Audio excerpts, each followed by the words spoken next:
उपयुक्त माना जाता है। उसके बाद है इलेक्ट्रिसिटी। आज मैन्युफैक्चरिंग शब्द मशीन के द्वारा होता है, तो एकदम से है कि मशीन को चलाने के लिए जो इलेक्ट्रिसिटी है, विद्युत है, वह निरंतर और पर्याप्त मात्रा में जहाँ उपलब्ध हो वहाँ उद्योग की स्थापना सुनिश्चित की जाती है। फोर्थ इसका है water supply. Mostly industry water consume करती है, तो उनके लिए पानी, शुद्ध पानी की आवश्यकता है। जहाँ वाटर की अवेलेबिलिटी अच्छी हो वहाँ इसको एस्टैब्लिश किया जाता है। अब है ह्यूमन फैक्टर्स। ह्यूमन फैक्टर्स में कई एस्पेक्ट्स होते हैं। सबसे पहले है लेबर।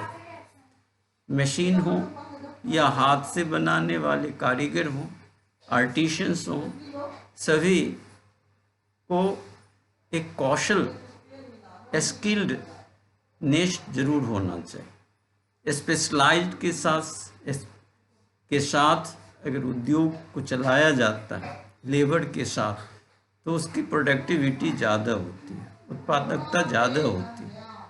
तो श्रम शक्ति, लेबर पावर और वो स्किल्ड लेबर इसके लिए ज़रूरी होते हैं। इसी में एक पार्ट आता है, वह है विशिष्ट, स्पेशलाइज्ड व्यवसायिक जो श्रमिक होते हैं, जो MBA करके आते हैं, जो मैनेजमेंट को संभालते हैं, जो व्यापार को संभालते हैं, जिसको हम श्वेत कॉलर, वाइट कॉलर जॉब कहते हैं, वह भी उद्योग के विकास में सहयोग देता है। दूसरा जो इसकी ज़रूरत है वह है बाजार, मार्केट रॉ मटेरियल्स की सप्लाई और बने हुए प्रोडक्ट को वहाँ स्टोरेज में, वायर हाउस में जमा करना और फिर वहाँ से सप्लाई करना। ये निरंतरता बाजार की उपलब्धता पर निर्भर है। इसको हम कहते हैं कि market is essential for the distribution of the manufacturing goods. तीसरा जो आवश्यकता है वह है ट्रांसपोर्टेशन एंड कम्युनिकेशन। ये यातायात, चाहे स्थल परिवहन हो, चाहे आंतरिक जल परिवहन हो, इनलैंड वाटरवे हो या ओवरसीज वाटरवे हो जिसको हम पोर्ट कहते हैं, या एरोप्लेन सुविधाएं हो, या जो रेल ट्रांसपोर्टेशन सुविधा हो, तो ये इंडस्ट्री के लिए सबसे ज़्यादा आवश्यक होता है। कम्युनिकेशन भी इसके साथ ही चाहिए। वह उसके बिना, इंटरनेट के बिना, मोबाइल सेवाओं के द्वारा ही आज ज़्यादातर बिजनेस किए जाते हैं। इसीलिए ट्रांसपोर्टेशन एंड कम्युनिकेशन ये आज के उद्योग की स्थापना के लिए सबसे महत्वपूर्ण माना जाता है। इसके बाद द गवर्नमेंट फैसिलिटी, सरकार की जो नीतियां हैं, पॉलिसीज हैं, स्ट्रेटेजी होती है कि उद्योग को विकसित करने के लिए जो सुविधाएं उपलब्ध कराती है, चाहे प्रोटेक्शन हो, बैंक फैसिलिटीज हो, इंश्योरेंस हो या उसके लाइसेंसिंग सुविधा हो, ये गवर्नमेंट के एफर्ट से देखा जाता है। इसको गवर्नमेंट पॉलिसी कहते हैं।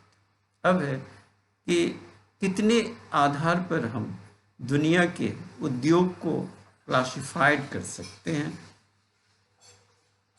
इसके बेसिस कितने होते हैं, बेसिस करने की आवश्यकता क्यों है?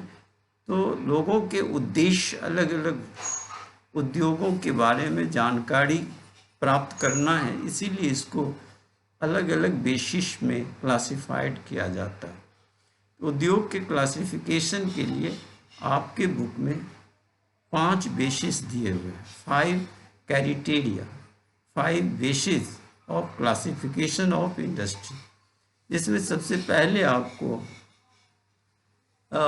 यूजेज ऑफ मैन्युफैक्चरिंग गुड्स के आधार पर बेस पर दिया है, यूज के आधार। There are 2 types of industry. First of all basic industry, वह इंडस्ट्री जिसके प्रोडक्ट प्राइम जो है वह रॉ मटेरियल के रूप में किसी दूसरे उद्योग की आवश्यकता होती है दूसरे सामान बनाने के लिए, इसको बेसिक इंडस्ट्री कहते हैं। जैसे iron, iron is a basic component. Iron and steel industry produced iron and steel, but the manufacturer of machine, वह मशीन बनाएगा आयरन से, तो उसको आयरन चाहिए। इक्विपमेंट बनाने वाली कंपनी, शीट बनाने वाली कंपनी, रॉड बनाने वाली कंपनी, ये सब बेसिक इंडस्ट्री से आयरन लेती है।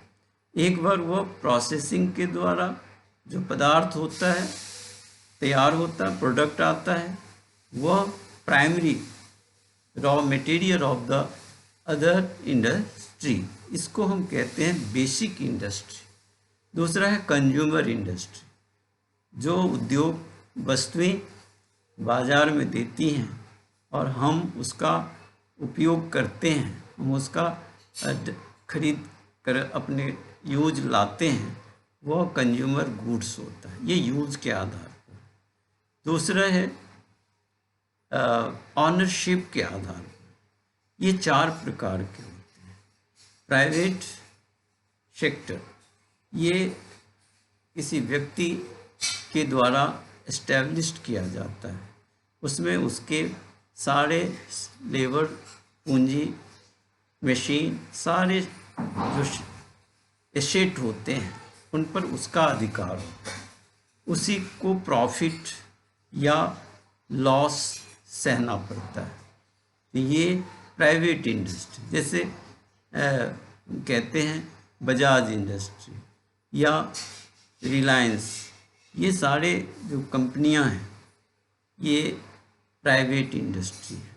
दूसरा है पब्लिक इंडस्ट्री, ये एस्टैब्लिश्ड भी करती है और उसको चलाती भी गवर्नमेंट के द्वारा स्थापित किए गए उद्योग, उसके नियंत्रण कंट्रोल गवर्नमेंट की है, इसको हम पब्लिक इंडस्ट्री कहते हैं। जैसे शेल है, स्टील अथॉरिटी ऑफ इंडिया, या well, Bhilai iron and steel industry, ये सब गवर्नमेंट के द्वारा एस्टैब्लिश्ड है, इसीलिए इसको हम पब्लिक मैन्युफैक्चरिंग इंडस्ट्री कहते हैं। दूसरा है ज्वाइंट सेक्टर का अर्थ है कि प्राइवेट और पब्लिक गवर्नमेंट पार्टनरशिप के आधार पर जो इंडस्ट्री कार्यरत, जो सरकार और इंडिविजुअल व्यक्ति के शेयर के आधार पर चलाए जाते हैं, उसको हम ज्वाइंट सेक्टर प्राइवेट लिमिटेड के रूप में जानते हैं। इसी तरीके से कोऑपरेटिव, ये लोगों के समूह के द्वारा कुछ लोगों के अपने रॉ मटेरियल्स को प्रोसेसिंग के लिए जो इंडस्ट्री, मैन्युफैक्चरिंग इंडस्ट्री एस्टैब्लिश्ड किए जाते हैं, उस पर उन ग्रुप का अपना पूंजी भी होता है और उस पर नियंत्रण होता है और उसके प्रॉफिट और लॉस का वही मालिक होते हैं। ये गवर्नमेंट द्वारा समय समय पर इसको सहायता जरूर पहुंचाया जाता है, फैसिलिटीज़ भी दी जाती है, लेकिन इसको हम कोऑपरेटिव, लोगों के समूह के द्वारा, तो ये कोऑपरेटिव मैन्युफैक्चरिंग इंडस्ट्री कहलाता है। अब दूसरा है कैपिटल बेस्ड इंडस्ट्री, जिसमें पूंजी आधारित ये 3 तरह के होते हैं: large scale industry, small scale industry and cottage industry. Large scale industry जिसमें 1 करोड़ से अधिक की एसेट्स पूंजी कैपिटल इन्वेस्ट किए जाते हैं। 100 लेबर से ज़्यादा इसमें काम करते हैं, तो ये लार्ज स्केल इंडस्ट्री होगी। स्मॉल स्केल इंडस्ट्री ये ancillary of the large scale unit होते हैं। ये पार्ट्स पुर्जे भी बनाते हैं और छोटे प्लास्टिक के इक्विपमेंट, सामान, कमोडिटीज़, गुड्स भी तैयार कर सकता है। ये लार्ज स्केल इंडस्ट्री, ये मशीन के द्वारा ही तैयार प्रोडक्शन किया जाता है।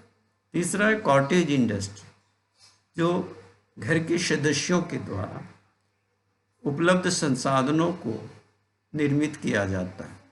इसमें लेबर समय समय पर कुछ सहयोग लिया भी जा सकता है, लेकिन मोस्टली फैमिली मेंबर्स के द्वारा ही तैयार किए जाते हैं और इसके उत्पादन कम से कम लागत पर, कम से कम कीमत पर व लोकल स्थानीय तौर पर उसको बेचते भी हैं और उससे लाभ कमाते हैं। जैसे घर में पर्स बनाना या सिलाई, टेलरिंग के काम करना, ये कॉटेज इंडस्ट्री के अंतर्गत आता है। इसी तरह से रॉ मटेरियल्स के आधार पर भी 2 तरह की इंडस्ट्री होते हैं: एग्रो बेस्ड इंडस्ट्री और mineral based industry. Agro based industry जो एग्रीकल्चरल प्रोडक्ट्स हैं, जैसे मैंने कहा था शुगर इंडस्ट्री, शुगर केन पर डिपेंड है। कॉटन टेक्सटाइल इंडस्ट्री कॉटन पर इस्टेब्लिश्ड होते हैं।